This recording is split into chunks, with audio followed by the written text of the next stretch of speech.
Hello everyone and welcome to my review for Jujutsu Kaisen chapter 133. If you're interested in seeing my initial reaction to this chapter, you can go check it out on my channel. It should be uploaded just before this video. And speaking of reactions, friend of the channel Griever has recently started doing some live streams reading through Jujutsu Kaisen for the first time. He's finally caved and I've gotten him to read it, and spoiler, it seems like he's really enjoying it so far. So if you're interested in that, I'm going to link the live stream that he did a few days ago. Subscribe to his channel because he's going to be doing more streams until he catches up. I think he said the next one will probably be out before the end of the year, so you should definitely subscribe to him so you don't miss it when it comes out. Now, this chapter is very, very important for, I would say, two reasons that it does simultaneously. The first one is tying up the few big remaining loose ends for the Shibuya incident, and the second is doing setup for arcs in the future. So I'll go through the big three loose ends in order that we see them in the chapter. So the first one is Kusakabe and Panda. Those two are not dead. It was very questionable what state those two were in after the fight between Sukuna and Jogo, what with Jogo using Maximum Meteor and then Sukuna using Malevolent Shrine right after. It was really not clear if they were dead. I never really figured they were dead. Panda's one of the main supporting characters, and Kusakabe was just introduced and we didn't really get to see him do anything yet. And since he's the teacher for the second years, I figured that he's going to be important at some point. So they are fortunately not dead, but I don't think they're going to be getting involved in any of the stuff going on between Yuji and Ghetto. At least not immediately. It'll probably be like they'll show up right before Ghetto escapes or something like that. But Kusakabe, as I had suspected, has no interest in helping out Yuji not get executed by the higher-ups.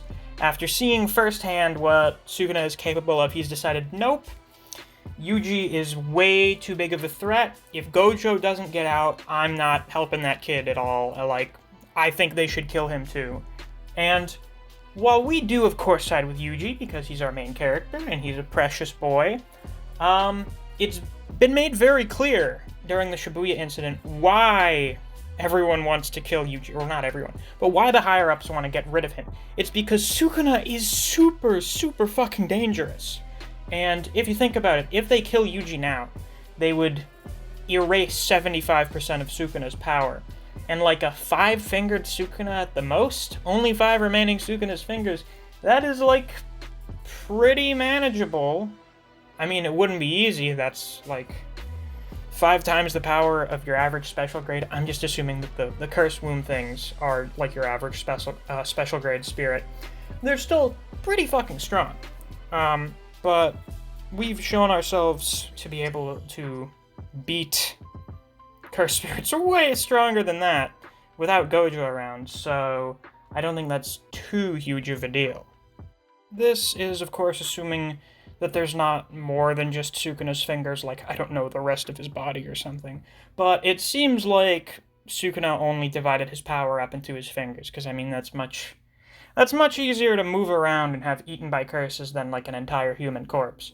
So, if they kill Yuji now, they would be eliminating basically most of the threat behind Sukuna. I'm sure if they got together all of the big badasses, we know there are other grade 1s capable of beating special grades. We've seen a few of them with the likes of Todo and Maymay and now Bito. They could probably beat whatever Sukuna would do with just that remaining power. So, like, you kind of get it. But he's wrong. Now, this plays into what I've been assuming. I've theorized about what the next arc is likely going to be about. And it's probably going to be a lot like Captain America Civil War, where half of the Jujutsu world is like, alright, Yuji Itadori has to go, we're going to kill this guy so that he can't do any shit like he did in Shibuya, where he basically vaporized several city blocks, killed thousands of innocent people. We're going to get rid of him. And you have the other half, which will probably not be the whole half, but like the people that Yuji is friends with, that are, protecting him and, on the run with him. And we'll have a bunch of sorcerer-on-sorcerer fights, and then I'm sure whatever Imposter Ghetto is doing, that will play into, which I'll get into later.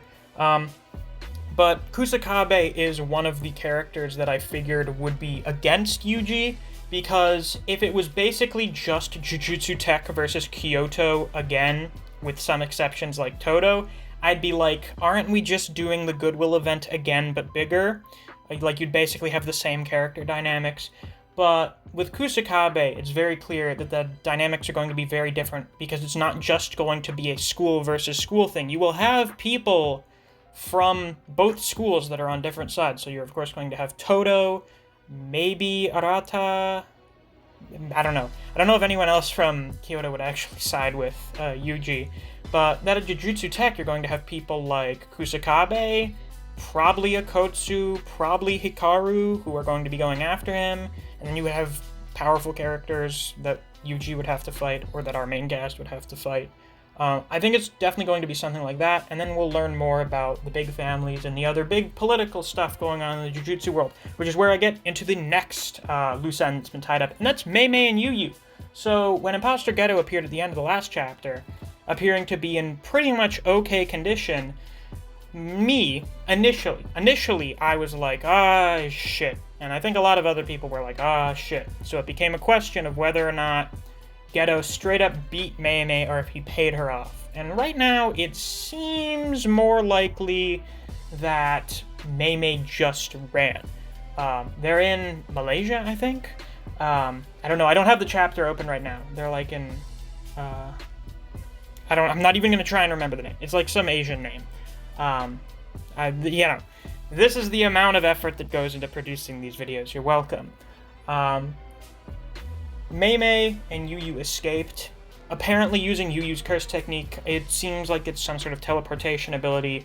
I had totally forgotten about Yuyu having a curse technique, because when he used Simple Domain and didn't do anything else, I was like, oh, does he, like, just know Simple Domain? And that's the only reason they bring him around. Like, he doesn't have a technique or anything, but he has cursed energy, so he can still perform Simple Domain. But no, Yuyu actually is more useful than that, which actually makes the Maymay and Yuyu combo much more dangerous, depending on what exactly his ability is. Like, is it only long-term teleportation, or not long-term, long-distance teleportation? Does he have any offensive use of it? It sort of seems like she just brings him around for the purpose of doing Simple Domain, and he probably doesn't have any sort of offensive capabilities, but it goes to show that there's more that Yuyu is capable of. I'm sure we'll get some sort of actual in-depth reveal of whatever Yuyu's curse technique is at some point in the future. But the two of them dipped. Maymay said they almost died, which we can understand after seeing what Imposter Ghetto can do in this chapter. And they're just, being their weird, pseudo-incestuous selves. I don't know, this is some weird aristocrat shit with this fucking a little too intimate relationship between brother and sister here. I'm sure there are plenty of jokes you could make about it. But Maymay gets a phone call from someone who, considering it is morning where they live, and it's nighttime where Maymay is, they probably live on the other side of the planet, so I'm thinking probably somewhere in the Americas, maybe. I didn't really look into time zones a lot after this.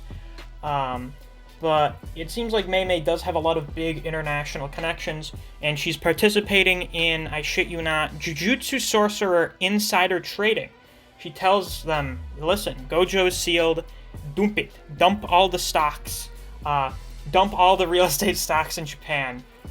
Shit's hitting the fan. We're gonna have a big negative chain reaction since it's like the third largest economy in the world. All the other G7 countries are gonna be having big issues because of this. So, I didn't think we'd get into any of this, like, political stuff until after the Shibuya incident had ended. But it seems like we're getting a little bit of it now so that we can delve into it more in depth once we're done with this arc, which I'm quite happy with. I would like to get a lot more in-depth world building with how sort of the Jujutsu Society works beyond just them being sort of racist towards people with shitty curse techniques. That would be kind of interesting, I suppose. I can't think of any Jujutsu characters we're aware of thus far that would be on that side of the planet. So I have a feeling the person Maymay is talking to is a character that we have not been introduced to. Of course, I do think that Shibuya incident everything preceding the Shibuya incident and including the Shibuya incident is probably just the first act of Jujutsu Kaisen. So the characters that we've all met now are not going to be all the characters that we're going to meet in the series. So I think there are going to be a lot more important people that we're going to meet as the story continues, and I'm pretty sure Maymay is going to be talking to one of them. It'll be interesting.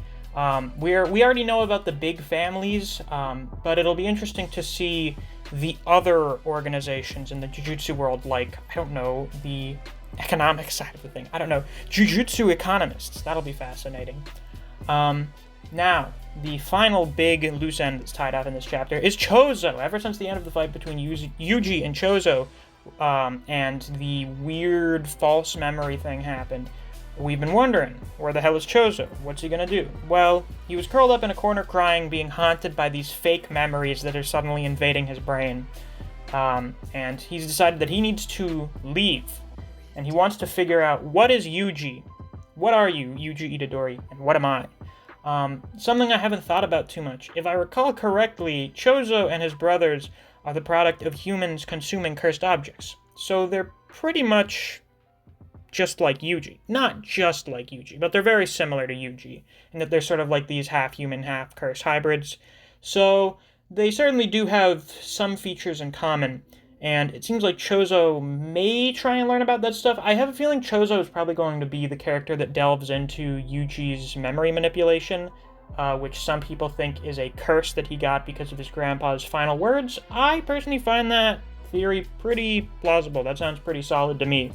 So it's possible that Chozo may actually be the character that really delves into that first, which will be very, very interesting. Of course, Chozo is a pretty cool character. I mentioned this in my live reaction. He has a fantastic design, and blood manipulation is really cool. He's also a character that we could probably use to get some insight into the original Noritoshi Kamo and the other Death Womb paintings. So I'm very glad that it seems like he's going to be making it out of Shibuya. In fact, it seems like the original 3 that I figured would make it out of Shibuya are going to make it out, that being Chozo, Mahito, and Imposter Ghetto, which I guess I should get into now.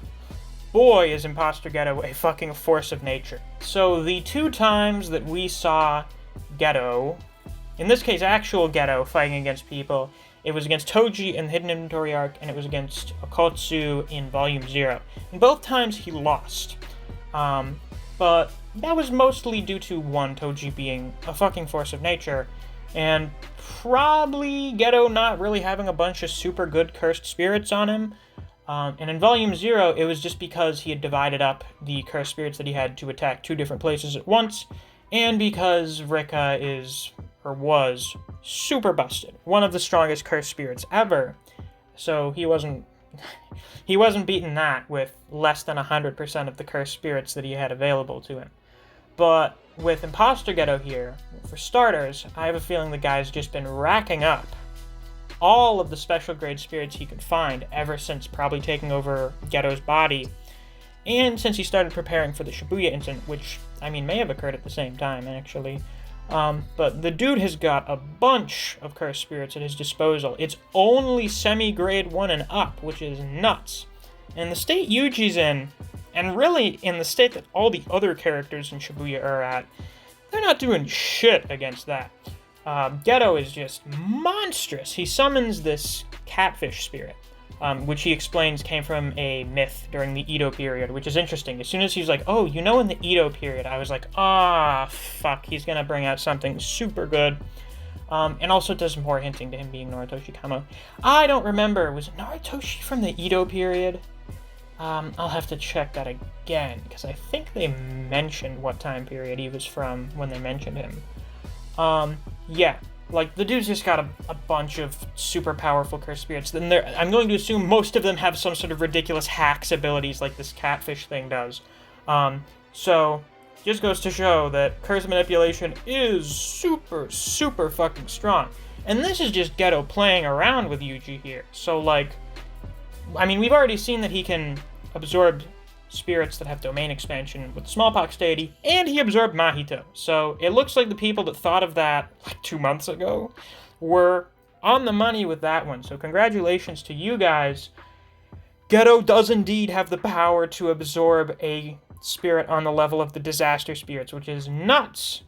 I was right to put him up where I did on my ranking list, though based on what Imposter Ghetto said, that if Ghetto hadn't divided up his forces during the Night Parade of 100 Demons, he would have beaten a Kotsu. Maybe I should have put Ghetto above him. Who knows? I mean, now I probably could. Though we still haven't seen a Kotsu. But the mention of him does make me think that he's going to be appearing again sometime in the relatively near future. Not in the next few chapters. Maybe, I mean, probably not. That doesn't seem very plausible. I doubt they gave a Kotsu a phone call as soon as the incident started, and he just instantly teleported over to Shibuya from... Was he in South Africa? Yeah, a Kotsu, he's gonna need to take like a 15-hour plane ride. So he's not coming back immediately, but I do think he'll probably come back for the next arc. Yeah, Ghetto is really, really fucking strong. So, I mean, we thought that Maymay would do pretty alright, especially with all those crows with her doing, just spamming Bird Strike, really. But no, Maymay didn't stand a chance. This just goes to show, once again, like, how absurdly strong special grades are. It really makes me wonder what Yuki's whole deal is, if she has that Shikigami thing. I really, really wonder what it is she can do. Extremely curious. But, other than slurping up Mahito, turning him into one of his Pokemon, which means Mahito is going to survive the Shibuya incident. He will come back sometime at a later date, which is fine, because he's already been trashed. He's been fucking shit on. His spirit is broken. He's been turned into like a summon for Imposter Ghetto. So Mahito has been beaten. Good enough for me for now, to be totally honest. He trashes Yuji, absolutely shits on him, and then says, alright, let's talk. Let's keep talking about the new world. Now, this new world thing was what Imposter Ghetto mentioned to Gojo right when he captured him. He didn't go into detail what it was. However, based on the fact that, one, at least, like, probably half of Ghetto's disciples oppose him, and the fact that he's not Imposter Ghetto, he was actively working with the cursed spirits, it does seem like Imposter Ghetto likely has very, very different intentions than Ghetto did. Ghetto wanted to get rid of all non-Jujutsu sorcerers so that there would be no more cursed spirits and Jujutsu sorcerers could live happy, peaceful lives. I don't think for a fucking second that that's what Imposter Ghetto wants. He's definitely wanting some evil shit, which I guess we'll find out about in the next chapter. It seems like we're getting some exposition chapters, which I'm not going to complain about. I love good fucking action chapters. I mean, I love chapters where we get a lot of action and a lot of dialogue. Those are usually the best chapters. But, big exposition for the end of an arc, not fucking bad. So I assume we're going to learn about that. And also, it does seem that my comparison from the last chapter was right about this basically being an Aizen at the end of Soul Society thing, where the main villain reveals himself to the protagonist, absolutely stomps him, just absolutely smashes the shit out of him, and then leaves. So I do think Ghetto is going to be dipping out in the next couple chapters, and when he leaves, I'm fairly confident at this point that is going to be the end of the Shibuya incident. I know, Shibuya has just been the arc that never ends. I went back and watched some of my older Jujutsu chapter reviews, and I think in like chapter 119, I was like, oh yeah, it seems like the Shibuya incident will be ending soon. That was 14 chapters ago. So, I mean, who knows? Maybe it'll go on for another fucking 10 chapters. It's going into 2021. That's nuts. This arc started in 2019. It's going into 2021. That is crazy. But it has been fantastic. It seems like we're building up to a bunch of really crazy stuff to expect in the future, and I'm very excited to see all of that. I am wondering if Sukuna is going to have a talk with Imposter Ghetto, because I do think it's about time he finally uses that pact, especially if Yuji's going to try and attack Ghetto, or if Ghetto is about to kill Yuji and Sukuna's like, yeah, I really don't feel like dying right now, so I'm just going to take over for a minute and, I don't know, talk to him, run away maybe, I don't know. That's probably maybe how Yuji's gonna get the rest of his wounds healed, you know, his fucked up lip and stuff. By the way, speaking of Sukuna, have you guys seen the new volume cover? The new volume 14 cover? God damn, is that thing good. It's the new wallpaper on my phone. Absolutely tremendous volume cover. Gege just absolutely snapped. I'm wondering, because that fight goes into the start of the fight against Mahito, and that Mahito fight is more than a volume in length. It's really long. So that's probably going to take up the entirety of volume 15. So I'm wondering, who the fuck are they going to put in there? Like, if they're going to do a new character, it's gonna be Arata, who didn't really do anything. I don't know. I mean, they gave Kusakabe a volume cover, but at least he had a whole chapter of, like, slashing 2 people. We'll have to see. So, unfortunately, Jujutsu Kaisen is on break next week. I don't know if Shonen Jump, on the whole, is on break next week.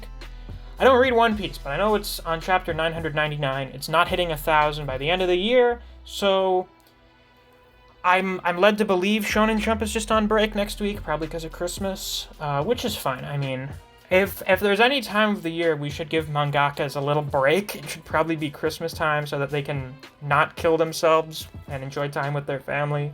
So I don't have too much of a problem with that, especially since next week's Jujutsu Kaisen episode is the end of the first core, the end of the Mahito arc, which means we're going to get to see Self-Embodiment of Perfection and Nanami's backstory, which is all great.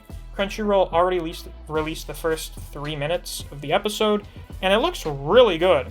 Like, the animation quality looks better than most of the other episodes, so it looks like they saved most of their, I know some people hate this, and I kind of hate it, I guess, budget and work for this episode, which I'm not going to complain about, because Self-Embodiment of Perfection is kind of visually crazy with all the hand bullshit. So I'd kind of want them to go all out for an episode where that happens.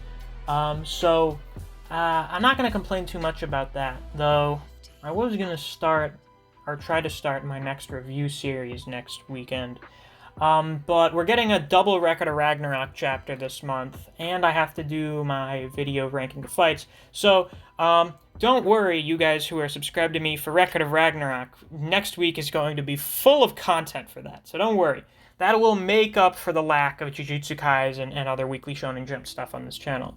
So, with that, that's all I have to say. If you enjoyed this review, please be sure to like, comment, subscribe, and click that notification bell so you don't miss any of my uploads. I do Jujutsu Kaisen chapter reactions and review every week that a chapter comes out, of course. So, if you enjoy them, please subscribe so you don't miss any of them. If you enjoy other series such as Record of Ragnarok, as I just mentioned, Chainsaw Man, and Kengan Omega, I do videos on this series as well, so if you're interested in those, you should definitely check out my channel. If you enjoy discussing Jujutsu Kaisen with other people, or you just enjoy the content I produce on this channel, I highly suggest you check out my Discord server. I have a link to it on my channel. Thanks for watching, and I'll see you around.